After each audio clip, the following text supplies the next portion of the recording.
check out our sponsor, ProPureUSA.com. That's ProPureUSA.com, the leading innovator in water filtration systems. Get all of your water filters at ProPureUSA.com. Click the link below right now. Hey everybody, I'm Christopher Green. You're tuning into AMTV Alternative Media Television. Today should be an interesting video. It is Tuesday, June 23rd, 2015, and in the next couple of years, there will continue to be major transitions and transformations for humanity, centered around technology, the great disruptor. You know, for every job created by technology, by companies like Google, like Microsoft, for example, 1,000 are destroyed. And it's amazing how this digital revolution has taken hold. It has established a footing over really just the past 5 to 10 years. I mean, people thought it was insane 5 years ago when I started a social media platform. They thought I was crazy. It was like literally people would talk behind their backs. God, Christopher's really lost it. See, he talks in front of a camera to himself like a crazy person. What is he doing? 5 years later, and 250,000 people tuning in, millions of viewers around the world, I'm now consulting people on digital media. I'm now consulting people on how it is to build a digital enterprise, which just goes to show you how the mainstream just didn't catch wind of this until honestly it was almost too late. And the question begs, what happens going forward? What happens in the next couple of years, 5 years, 10 years from now? Now everybody's jumping on board. We have these companies zeroing in, companies like Google making billions and billions of dollars on advertising dollars, companies like Facebook now engaging in video, running all these advertisements, targeting individual demographic information. Where does this all go? We've got apps like Uber now where retirees are making like 40, 50 bucks an hour driving a taxi. Where does all of this go? And again, technology, a great disruptor. For every job it creates, it kills 1,000.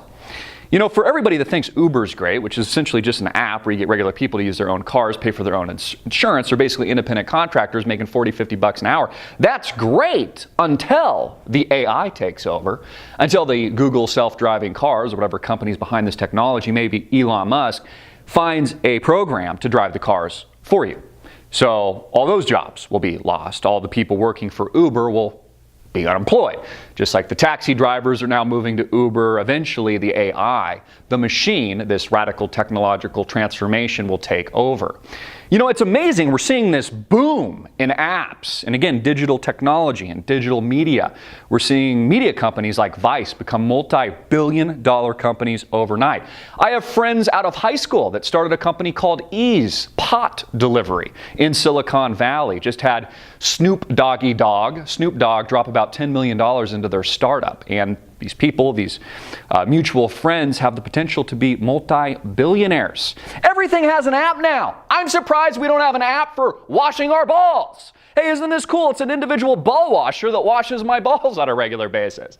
I mean, it's almost like this newfound mania, similar to what we saw and what I lived through during that 2000-ish boom before the first tech crash, where anybody that had a .com suddenly could IPO and was worth millions of dollars. This time, and I know it sounds kind of funny, I actually think is different though. I think that we are still entering the bubble phase of this technological revolution. Maybe it's not as extreme as Ray Kurzweil predicts, saying that the AI will take over in about 10 years, in about a decade, around 2025 to 30-ish, and will exceed the human consciousness and intelligence of all of humanity, and then we'll live forever as Borgs in a virtual reality, maybe upload our consciousness, as some Russian billionaires are spending hundreds of millions of dollars to do. Maybe it's not that extreme, but I could very likely see our children, and my children, for example, living to 150 plus years in good health, regenerating tissues and organs, and having nanobots move through their body to monitor cellular atrophy or kill diseased cells. All of this is a part of the technological revolution, which really is similar to the Industrial Revolution, kind of the equivalent of the Model T. We've moved away from brick and mortar businesses. It's interesting because I've had very interesting, successful people tell me that I admire, mentors tell me years ago, 10, 15 years ago, Christopher, get into brick and mortar. You know, that's where you want to be. They couldn't have been completely and utterly more wrong. Digital format is the new brick and mortar. It is the new world. It's no longer this counterculture, this countercurrent, what some people perceived as being crazy at the time. It is now mainstream. All forms of media, and I believe all forms of government, will soon move to a digital format. Isn't that interesting? We still don't vote digitally. That our politicians in Washington still has a stranglehold on that so they can rig the election process. I mean, think outside of the box for a minute. Why couldn't a guy like me be elected to political office solely based on my digital platform and the fact that hundreds and hundreds and hundreds of thousands tune into me, not daily, but millions of viewers tune in on a regular basis? In fact, maybe this is boundless. Maybe this is borderless. Maybe this is bigger than a single country. We could literally have an extension and creation of a new government, a new ruling class, which is where this conversation is going. People want to know, maybe those of you tuning into college, what should you be getting into? What should you be studying? Well, technology is where it's at. It's not the only thing. Of course, we still need some brick and mortar companies, etc. But technology is leading the way, and it will continue to do so. I mean, what is the value of a college education anymore? You know, if you have to spend $500,000 on college, what does that get you? And what many people, new college grads, are finding is nothing. They're getting nothing for their enormous amount of debt that they're paying to Sallie Mae, that if they can't forgive, and that they can't even declare bankruptcy and forgive that debt. Talk about a scam. Talk about a Ponzi scheme. I would be personally more apt to give my child $500,000 to start his own business than I would to put them through college. Not necessarily that I don't have place any value on education. I'm actually huge on education. And not necessarily that I don't put value on the human interaction component and the fact that you learn so much socially in college. And I valued that experience, having attended private and public school, having attended very expensive institutions, and also having attended quite moderate public institutions. It's not that I don't value that, but you're not getting the same return on investment anymore, and there's an emergence of a new ruling class. People like my mutual friends in high school, starting companies like Ease, people in digital media, technology giants like Elon Musk, Google, Sergey, if I'm saying his name correctly, Brin, and Larry Page, Bill Gates. The emergence of the new ruling class. And honestly, what I think is going to happen is we're going to have a greater divide in the not too distant future. I'm talking now, it's happening right now, not really too far out. Right now, this year, it's been happening. We're having a greater divide of a new ruling class, those that are part of the top 1% elites that are engaged in technology, where technology is the center and focus of the primary business model now, and everybody else. Everybody else losing jobs, brick and mortar being destroyed, those not involved in the digital revolution being marginalized by technology, by robots, by artificial intelligence. Look, I know it's not pretty, it's not politically correct, but it's the truth. You might not like what I have to say, but it's the friggin' truth. It's amazing to me how we are living through this transformative period of time right now. People don't even see its true potential. Just like I think people thought it was crazy starting a social media company out of their basement. This changes everything. It changes every single job, every single industry on the planet today, whether or not you're a real estate agent or you're a lender or you're a financial advisor. I mean, Charles Schwab, for example, has an algorithm now that automatically reallocates and balances your portfolio, totally destroying the model that made up what a traditional financial advisor was, who charged a fee for, let's say, 1% to manage your $1 million plus portfolio. Everything is an algorithm. The banking system destroyed. It's just an app. It's moving to digital currency. You look at things like Bitcoin. All of it is created in this digital landscape. Again, it's no longer brick and mortar. The new brick and mortar, the new industrial revolution is technology. This is where everything is headed. Robots, AI. There's a reason why Google, for example, is the largest defense contractor to the United States government now, having bought companies, robotic companies like Boston Dynamics. It's a reason why Elon Musk is involved in these companies like SpaceX and Google X, while they have these barges, these unexplainable barges off the coast of San Francisco, which they say is, part of a marketing campaign of their stores. There's a reason for this. So, in terms of planning and in terms of the big macro picture, the outlook, what we can look forward to and what we can expect is again, a collapse of the middle class. Expect, again, a divergence from what was once our system, our society, that old model, that old paradigm, the old industrial revolution, and expect those engaged in technology, in the digital revolution, expect them to depart on a new train. And it's already happening. I'm not telling you, a lot of you, things that you don't already know. Anyone else assuming that, the typical job paradigm is going to, exist this year or the next is honestly living an illusion and will only be marginalized by the technology going forward. Again, technology for every job, it creates, it destroys 1,000, arguably more. Let's say you walk into a fast food restaurant. You don't even need people there anymore. All you need is a digital touch screen to place your order, maybe one person to manage all the machines. You hire an IT guy to, let's say, run a McDonald's, for example. All of it changes. All of it transforms. And again, there's an enormous opportunity here, and that's what's so exciting about it. There's an enormous opportunity. There is enormous growth potential. We can transform and revolutionize anything we want. Revolutionize government as just one example.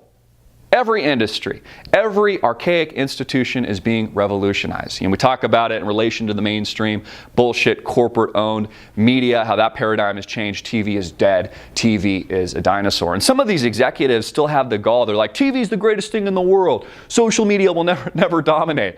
Well, not based on the data, not based on the actual growth rates that exceed 25-30%, video being the largest growth area of social media through 2017, just based on preliminary data. It is literally taking over the world. This technology is taking over the world. Look at Netflix, for example, changing the paradigm of entertainment, and Hollywood self-funding their own projects, coming out with these amazing Netflix directed and produced pieces. All of this is changing the landscape, changing the ball game. And the revolution we're living through right now, the bubble's really just started. It's going to get much, much bigger. I see people that questioned this technology years ago. Now they're trying to start their own businesses, and they're getting involved in the digital format, in this digital world. It goes to show you that, you've got to trust your instincts. When things are unpopular, it's usually the time to be getting involved in something. Just like we had people jump in onto the real estate bandwagon pre-crash 2008 and 2009. And then basically get murdered. A lot of these investors, trying to carry and flip these properties due to the popularization of shows like Fix and Flip That House. Notice how, that died for a while. Now it's back. Do you know real estate prices in the United States of America are back to the 2007 peak now? And the Federal Reserve still hasn't raised interest rates? They're basically just fueling this massive speculative bubble. And technology has been leading the way. But technology, I believe, has separated itself from the old model already. Companies, again, like Tesla, companies like Google, Facebook are separating. They've already separated from the old model. Google is government now. Facebook is government. It's exactly why the government is actively integrating themselves with these tech giants, people like Mark Zuckerberg, and again, the Google founders, because that is government now. That is the world today. Boundless, borderless, presents us with so many amazing and ridiculous opportunities to transform everything, every industry, every business, every institution, politics itself. Again, I think that's something the government's very afraid of.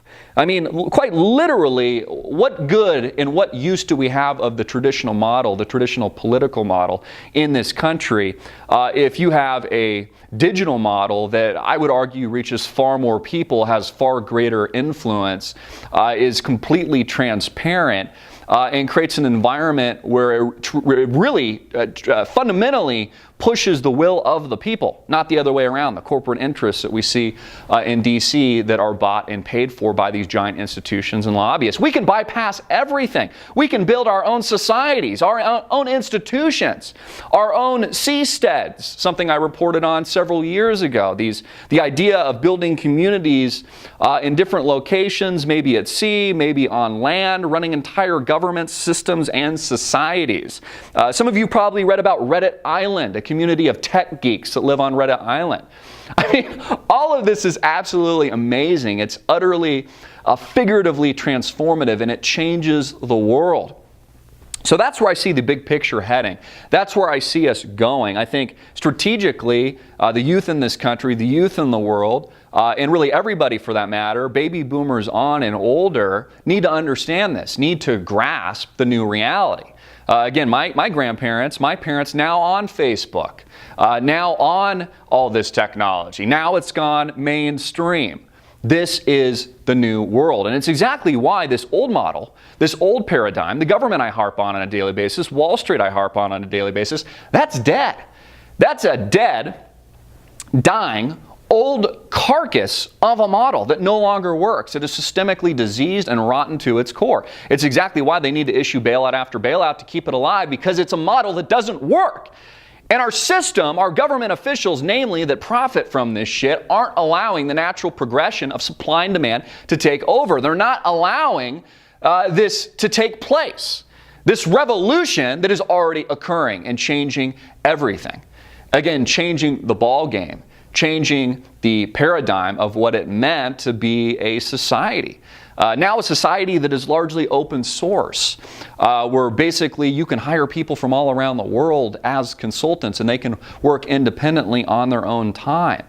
Just the sheer overhead of brick and mortar businesses you no longer need.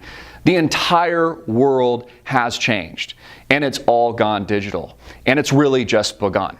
I'm Christopher Green. Get this video out everywhere, make it viral, hard hitting it in your face, and click the link below to support our sponsor.